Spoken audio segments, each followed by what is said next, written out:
ಏನಾಯ್ತು? ಇನ್ನು ಏನಾಯ್ತು ಅಂತ ಕೇಳ್ತೀಯಲ್ಲೇ? ನಿನ್ನ ಮೈದನಿಗೆ ಟ್ರೈನಿಗೆ ಕಳಿಸುವ ವ್ಯವಸ್ಥೆ ತಯಾರಿ ಮಾಡಿದೆ ತಾನೇ? ಎಲ್ಲ ತಯಾರು ಮಾಡಿಟ್ಟಿದ್ದಲ್ರಿ, ಅವ್ರು ಬಂದು ಹೋಗೋದಷ್ಟೇ ತಡ. ಸರಿ, ಅವನಲ್ಲಿ ಸಮಸ್ಯೆ ಕಾಣ್ತಾ ಇದ್ರಲ್ಲ, ಏನು ಊರಿಗೆ ಹೋಗೋ ವಿಚಾರ ಇದೆಯೋ ಅಥವಾ? ಅವನ್ ಯಾಕೆ ಮರಿತಾನೆ? ಬಹಳ ದಿನದ ಮೇಲೆ ಪ್ರವಾಸ ಕೊಟ್ಟಿದ್ದಾನೆ. ತನ್ನ ಎಲ್ಲ ನಿನ್ನ ಆಸೆ ಪೂರೈಸಲು ನಿನ್ನ ತಮ್ಮ ಇಲ್ಲ ಅಂತಾನ ಅಣ್ಣ. ಏನೋ ಬಹಳ ದಿನ ದೂರ ಇರಬೇಕೆಂದು ಮಾವನಿಗೆ ಭೇಟಿಯಾಗಲು ಹೋಗಿದೆ ಅಷ್ಟೇ. ಓಹೋ, ಕಾಳಜಿ ತಮ್ಮ ಮಾವನ ಮನೆಗೆ ಹೋದವನು ಮಾವನ ಮಗಳನ್ನೇ ಜೊತೆಯಲ್ಲೇ ಕರೆದುಕೊಂಡು ಬಂದಿಯಲ್ಲ, ಅವಳನ್ನು ಕರೆದುಕೊಂಡು ಹೋಗುವಂದ್ರೆ ಮಿಲಿಟರಿಗೆ? ಹಾಗೇನಿಲ್ಲ ಮಾವ, ಅವರು ಊರಿಗೆ ಹೋಗ್ತಾ ಇದ್ರಲ್ಲ, ಅದಕ್ಕೆ ಕಳಿಸ್ಬೋದಾತು ಅಂತ ಬಂದೆ ಅಷ್ಟೇ. ಅಲ್ಲ ಕಳ್ಳಿ, ಕಳಿಸಿಕೊಡಲು ಬಂದೀಯಾ? ನೋಡಿದೆಯಾ ಗೌರಿ, ಈಗಲೇ ಎಷ್ಟು ಆಸಕ್ತಿ ಗಂಡ ಆಗೋನ ಮೇಲೆ. ಇರ್ಲಿ ಬಿಡ್ರಿ, ಇದರ ತಪ್ಪೇನಾಯ್ತು? ತನ್ನ ಬಾವಿಯ ಪತಿಯವರು ಬಹಳ ದಿನ ಮೇಲೆ ಕೊಟ್ಟಿದ್ದಾರಲ್ಲ, ಪಾಪ ಅವರು ದೂರ ಹೋಗ್ತಾ ಇದ್ರ ಅಂತ ಅಳಕು ಅವ್ರಿಗೂ ಇದಿಲ್ವಾ? ನೀವೇ ಹೇಳಿ. ಅಯ್ಯೋ ಅತ್ತಿಗೆ, ನಾನೇನು ಬಹಳಷ್ಟು ದಿನ ಆ ಕಡೆ ಹೋಗುವುದಿಲ್ಲ. ಏನೋ 6 ತಿಂಗಳು ಟ್ರೈನಿಂಗ್ ಮುಗಿಸಿಕೊಂಡು ಮರಳಿ ಬರುತ್ತೇನೆ ಅಣ್ಣ. ಆದರೆ ಒಂದು ಮಾತು. ಏನಪ್ಪ ಮಾತು? ಅಣ್ಣ, ನನ್ನ ಟ್ರೈನಿಂಗ್ ಮುಗಿದ ನಂತರ ನನಗೆ ಸೇವೆಗಾಗಿ ಯಾವ ಊರಿಗೆ ಹಾಕುತ್ತಾರೋ ಏನೋ, ಅದಕ್ಕೆ ನಾನು ಬಂದ ತಕ್ಷಣ ನನ್ನ ಮದುವೆ ಮಾಡಿ ಬಿಡಬೇಕಣ್ಣ. ಎಲ್ಲ ಕಳ್ಳ, ಎಷ್ಟು ನಿರ್ಭಯವಾಗಿ ಹೇಳ್ತೀಯೋ. ಅಲ್ಲೋ, ನಿನ್ನ ಮದುವೆ ಮಾಡಲ್ಲ ಅಂತ ತಿಳ್ಕೊಡಿ ಏನು? ನೋಡ ಸಂಗಮೇಶ್, ನೀನು 6 ತಿಂಗಳ ಟ್ರೈನಿಂಗ್ ಮುಗಿಸಿ ಬರೋದ್ರೊಳಗಾಗಿ ನಿನ್ನ ಮದುವೆಯನ್ನು ಯಾವ ಆಮೇಲೆ ತಾಲೂಕಿನಲ್ಲಿ ಆಯ್ಕೆ ಫಂಕ್ಷನ್ ಹಾಲ್ದೊಳಗೆ ಯಾವ ನಮ್ಮ ಸಿದ್ದಪ್ಪಗೌಡರ ಒಂದು ನೇತೃತ್ವ, ಮಾಸ್ತರ್ ನೇತೃತ್ವದೊಳಗೆ ನೀನು ಹೆಚ್ಚು ಮಂದಿ ಮದುವೆ ಮಾಡ್ತೀನಿ. ಯಾಕೆ ಅನುಮಾನವೇನು? ಅನುಮಾನ ಅಲ್ಲ ರೀ, ನನ್ನ ಮೈದನಿಗೆ ಆತರ. ಛೇ ಛೇ ಛೇ, ಅಯ್ಯೋ ಅತ್ತಿಗೆ, ಆತುರಕ್ಕೆ ಕಾರಣಗಳಿವೆ. ಹೋಗ್ಲಿ ಬಿಡು. ಹಾ, ಅದೇನು ಹೇಳ್ತೀಯ ಹೇಳು. ಮತ್ತೆ ಮೊದಲೇ ಮಳೆ ಆಗ್ತಾ ಇದೆ, ಎಲ್ಲರೂ ಕೂಡಿ ಊಟ ಮುಗಿಸ್ಕೊಂಡು ಹೋಗೋಣ. ಅಣ್ಣ, ಎಲ್ಲರೂ ಸೇರಿ ಊಟ ಮಾಡೋಣಂತೆ, ಅದೇನು ದೊಡ್ಡದಲ್ಲ. ಊಟ ಮಾಡುವ ಮುಂಚೆ ನನಗೊಂದು ಚಿಕ್ಕ ಆಸೆ ಅಣ್ಣ. ಅದೇನಪ್ಪ ನಿನ್ನ ಆಸೆ? ಅಣ್ಣ, ಬಹಳಷ್ಟು ದಿನ ನಿಮ್ಮೆಲ್ಲರನ್ನು ಬಿಟ್ಟಿರಬೇಕಾಗುತ್ತದೆ. ಅದಕ್ಕೆ ಎಲ್ಲರೂ ಸೇರಿ ಸಂತೋಷದ ಸಂಭ್ರಮದಲ್ಲಿ ಮನತನಿಸುವ ಹಾಡೊಂದು ಹಾಡಿ ಆನಂದಿಸಿ ನಂತರ ನನ್ನನ್ನು ಊಟ ಮಾಡಿ ಕಳಿಸಿದರೆ ಈ ಸಂತೋಷದಲ್ಲಿ ಅಗಲಿಕೆ ನೋವನ್ನು ಮರೆತು ಮುನ್ನಡೆಯುತ್ತೇನೆ ಅಣ್ಣ, ಪ್ಲೀಸ್. ಆಯ್ತಪ್ಪ ಸಂಗಮೇಶ್, ನಿನ್ನ ಸಂತೋಷವೇ ನಮ್ಮ ಸಂತೋಷ. ನೀನಂತ ಹೇಳು. ನಿಮ್ಮೆಲ್ಲರ ಸಂತೋಷವೇ ನಮ್ಮ ಸಂತೋಷ ಅಲ್ವೇ ಗಿರಿಜಾ? ಹಲೋ ಪ್ರಕಾಶ್, ಏನೋ ಸಂತೋಷದ ವಿಷಯ ಮಾತನಾಡುತ್ತಿರುವ ಹಾಗಿದೆ. ಈ ಸಂತೋಷಕ್ಕೆ ನಾನು ಭಾಗಿಯಾಗಬಹುದೇ? ಬಾ ಸೋದರ, ನಿನ್ನ ಬಿಟ್ಟು ಮತ್ತೊಂದು ಇನ್ನೊಂದೇನಿದೆ. ಈ ಸಂತೋಷದಲ್ಲಿ ನೀನು ಭಾಗಿಯಾಗು.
ಹಲೋ ಜಗದೀಶ್ ಅಣ್ಣ.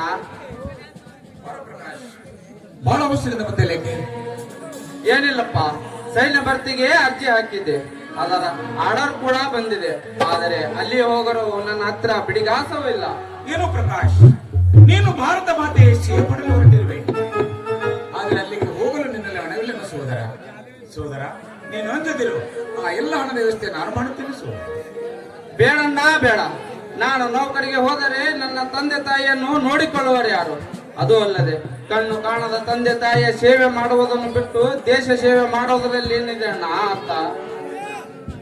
ಪ್ರಕಾಶ್, ಪ್ರಕಾಶ್, ನಮ್ಮಂತ ಬಡವರು ಈ ಭಾರತ ಮಾತೆ ಸೇವೆ ಮಾಡದೆ ಮತ್ತಾರು ಮಾಡುವರಪ್ಪ ಈ ಭಾರತ ಮಾತೆ ಸೇವೆ? ಪ್ರಕಾಶ್, ನಮ್ಮ ದೇಶ ಆಳತಕ್ಕಂತ ರಾಜಕಾರಣಿಗಳು ಭಾರತ ದೇಶವನ್ನು ಹಾಗೆ ರಕ್ಷಿಸೋಣ ಹೀಗೆ ರಕ್ಷಿಸೋಣ ಎಂದು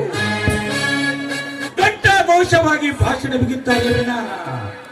ಯಾರಾದರೂ ಶ್ರೀಮಂತರು ತಮ್ಮ ಮಕ್ಕಳನ್ನು ಭಾರತ ಮಾತೆ ಸೇವೆಗಾಗಿ ಸೈನಿಕರಾಗಿ ಕಳಿಸಿದ್ದು ಎಲ್ಲಾದರೂ ಉದಾಹರಣೆ ಕೇಳಿದ್ದೀರಪ್ಪ?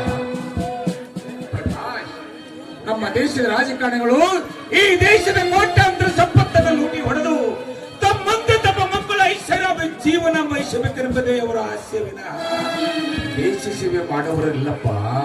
ಪ್ರಕಾಶ್, ಪ್ರಕಾಶ್, ಭಾರತ ಮಾತೆಯ ಸೇವೆ ಮಾಡುವವರು ಒಪ್ಪತ್ತಿನ ಊಟಕ್ಕೂ ಗತಿ ಇಲ್ಲದ ಬಡತನದ ಭವನೆಯಲ್ಲಿ ಬೇಯುತ್ತಿರುವ ನಿನ್ನಂತ ಸಾವಿರಾರು ಯುವಕರಪ್ಪ.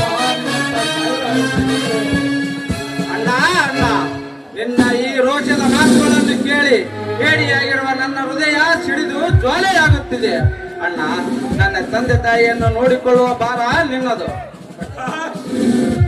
ಪ್ರಕಾಶ್, ಆ ತಂದೆ ತಾಯಿಯನ್ನು ನೋಡಿಕೊಳ್ಳುವುದು ಮೇಲೊಬ್ಬಿದ್ದ ನಿನ್ನಂತೆ ನಮ್ಮಲ್ಲಿ ಕೂಡ ಎಷ್ಟೋ ಯುವಕರು ಭಾರತ ಮಾತೆಯ ಸೇವೆಗಾಗಿ ಸೈನಿಕರಾಗಿ ಹೋಗಿದ್ದೇನಪ್ಪ. ಅವರ ತಂದೆ ತಾಯಿಗಳು ಬದುಕಿಲ್ಲವೇನೋ ಪ್ರಕಾಶ್? ನೋಡಪ್ಪ, ಈ ಭಾರತ ಮಾತೆಯ ಸೇವೆಗಾಗಿ ತಮ್ಮ ಕಂದಮ್ಮಗಳನ್ನು ಸೈನಿಕರಾಗಿ ಕಳಿಸಿಕೊಟ್ಟಿಲ್ಲನಪ್ಪ ನಮ್ಮ ತಾಯಂದಿರು. ಅಣ್ಣ ಪ್ರಕಾಶ್, ನೀನು ಯಾವುದಕ್ಕೆ ಚಿಂತೆ ಮಾಡಬೇಡ. ಪ್ರಕಾಶ್, ಹೇಗೋ ಇವತ್ತೇ ನನ್ನ ತಮ್ಮ ಸಂಮಿಶ್ರ ಮಿಲಿಟರಿ ಹೊಂಟಿದ್ದಾನೆ. ಆದ್ರೆ ಅವರ ಜೊತೆಯಲ್ಲಿ ನಿನ್ನನ್ನು ಎಲ್ಲ ವ್ಯವಸ್ಥೆ ನಾನು ಮಾಡಿ ಕಳಿಸ್ತಾ ಕೊಡ್ತಿದ್ದೀನಿ. ನೀನೇನು ಭಯಪಡಬೇಡ ಪ್ರಕಾಶ್. ಅಣ್ಣ, ಬೇಗನೆ ನೀನು ತಯಾರಾಗಿ. ಅಣ್ಣ, ನೀನು ಮನುಷ್ಯನಲ್ಲ, ನಿಜವಾಗಿಯೂ ಜಗದೊಡೆಯ ಜಗದೀಶ್ ಅಣ್ಣ.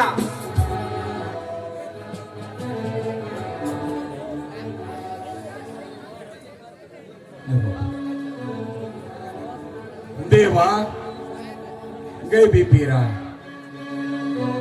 ದೇವ ಗೈಬಿಪೀರ, ನಿನ್ನ ಕೃಪಾ ಆಶ್ರಮದಿಂದ ಇವತ್ತೇ ಈ ಜಗದೀಶನ ಬಾಳು ಬಂಗಾರವಾಯ್ತಪ್ಪ, ಬಂಗಾರವಾಯ್ತು. ಇತ್ತಪ್ಪ ತಮ್ಮನು ಭಾರತ ಮಾತೆ ಸೇವೆಗಾಗಿ ಕಳಿಸಲಿಕ್ಕೆ ನಿನ್ನ ಆಶೀರ್ವಾದ ಆಯ್ತಪ್ಪ. ತಂದೆ, ಒಪ್ಪತ್ತಿನ ಊಟಕ್ಕೂ ಗತಿ ಇಲ್ಲದ ಬಡತನದ ಭವನೆಯಲ್ಲಿ ಬಯುತ್ತಿರುವ ಪ್ರಕಾಶನನ್ನುವಂತ ಸಹೋದರನು ಕೂಡ ಇವತ್ತು ಬಂದು ನಾನು ಹೋಗಲು ಹಣವಿಲ್ಲದಾಗ ಬೇಬೀಶ ಅವನನ್ನು ಭಾರತ ಮಾತೆ ಸೇವೆಗೆ ಹೋಗಲು ಅವಕಾಶ ಮಾಡಿಕೊಟ್ಟ ನಾನು ಧನ್ಯನಪ್ಪ, ನಾನು ಧನ್ಯನು. ದೇವ ಈಶ್ವರ, ಭಾರತ ಮಾತೆ ಸೇವೆ ಮಾಡಲು ಹೋಗ್ತಕ್ಕಂತ ನನ್ನ ಸಹೋದರರಿಂದ ಈ ಜಗದೀಶನ ಸಂಸಾರ ಬಾರು ಇವತ್ತ ತಲೆ ಮೇಲಿಂದು ಹೆಗಲ ಮೇಲೆ ಬಂದಂತಾಯ್ತು ಭಗವಂತ.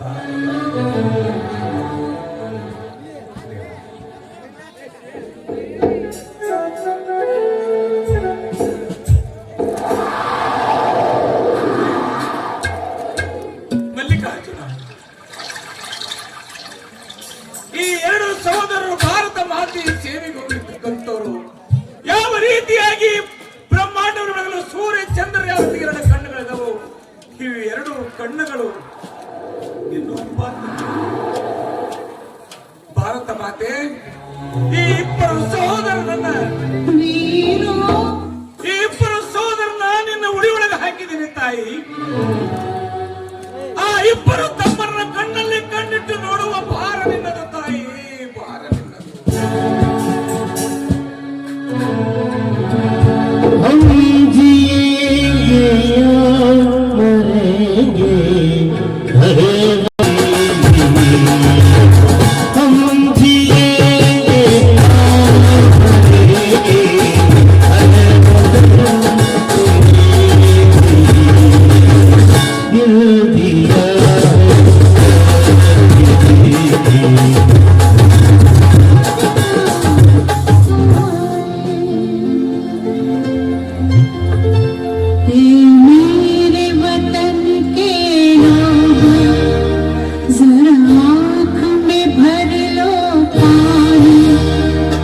शहीद हुए हैं उनकी जरा याद करो कुर्बानी। मेरे वतन के लोगों जरा आँख में भर लो पानी। जो शहीद हुए हैं उनकी जरा याद करो कुर्बानी। तुम भूल न जाओ उनको इसलिए सुनो ये कहानी। जो शहीद हुए हैं उनकी जरा याद करो कुर्बानी।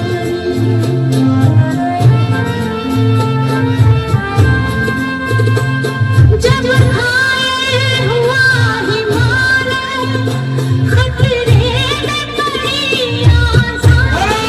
भारत माता की अरे भारत माता की वंदे वंदे लाश बिछा दी संगीन पे धर कर माथा। सो गए अमर बलिदानी। जो शहीद हुए हैं उनकी जरा याद करो कुर्बानी।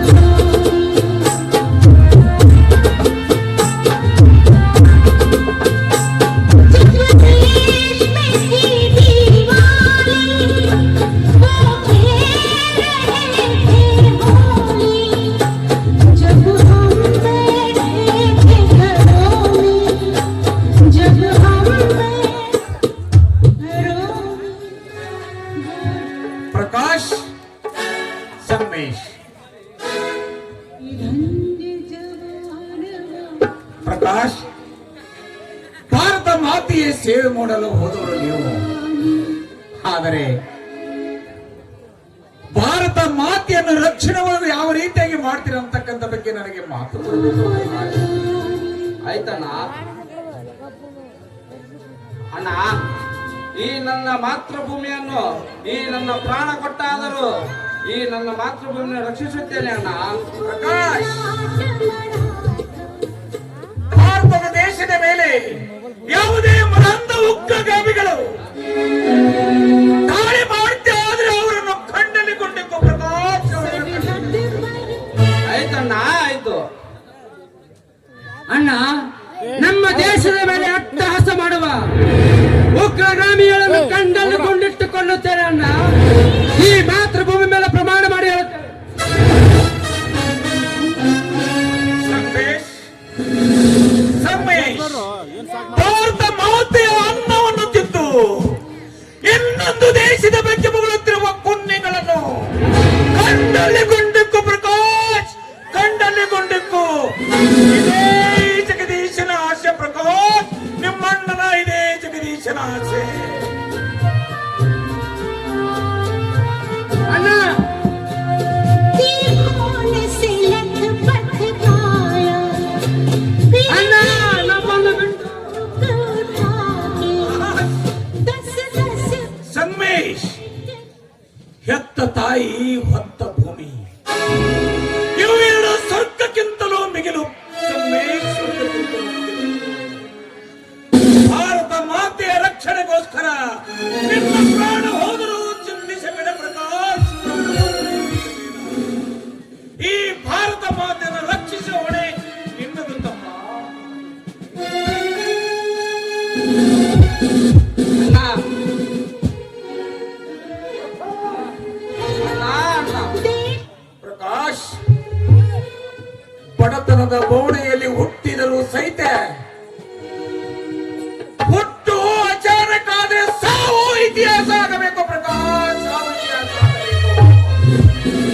ಅದು ಅದು ನನ್ನ ತಾಯಿ ಭಾರತ ಮಾತೆಗೋಸ್ಕರವಾಗಿ, ಭಾರತ ಮಾತೆಗೋಸ್ಕರವಾಗಿ ನನ್ನ ಹೃದಯ ಸೀಳಿದ್ರು ಸಹಿತ ಪ್ರಕಾಶ್, ದೇಶ ಕಾಯುವ ಸೈನಿಕನಾಗಿ ಹುಟ್ಟಿದೆ ಅಂತ ಮೇಲೆ ಪ್ರಾಣಕ್ಕೆ ಆಸೆ ಇಡಬೇಡ ಪ್ರಕಾಶ್. ಭಾರತದ ಮಾತೆಯ ಮೇಲೆ ಆಸೆ ಇಡು. ಆ ತಾಯಿಯ ಆಶೀರ್ವಾದ ನಿನಗೆ ಸದಾ ಇರಲಿ ಪ್ರಕಾಶ್, ಸದಾ ಇರಲಿ ಅಪ್ಪ. ಜೈ ಅಣ್ಣ,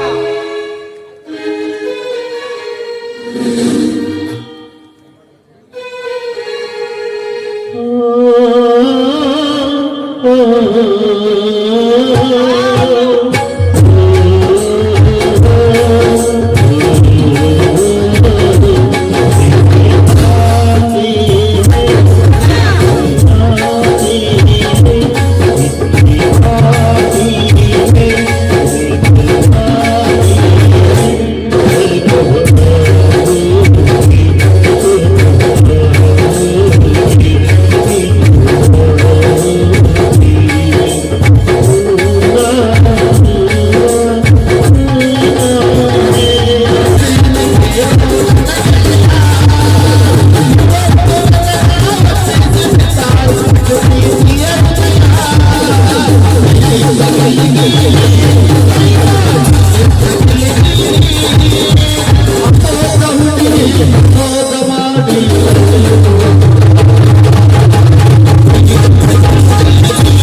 अल्लाह या खुदा कितने जने ಭೇಟಿ ಅಲ್ಲ ಮೇರ ನಾಟಕದಾಗನೆ ಇವತ್ತಿಗೆ 3 ತಿಂಗಳಾಯ್ತು ನನ್ನ ಸಿರಿ ತಗೊಂಡು ರೊಕ್ಕನೇ ಕೊಡುವಲ್ಲ ಗಳಕಿ ಬರೋ ಪಂಟ್ ಮಾತು ಹೇಳಿ ಪಂಟ್ ಹೇಳಿ ಇವತ್ತು ಆಟ ಬಡಿಯು ಮೊದಲೇ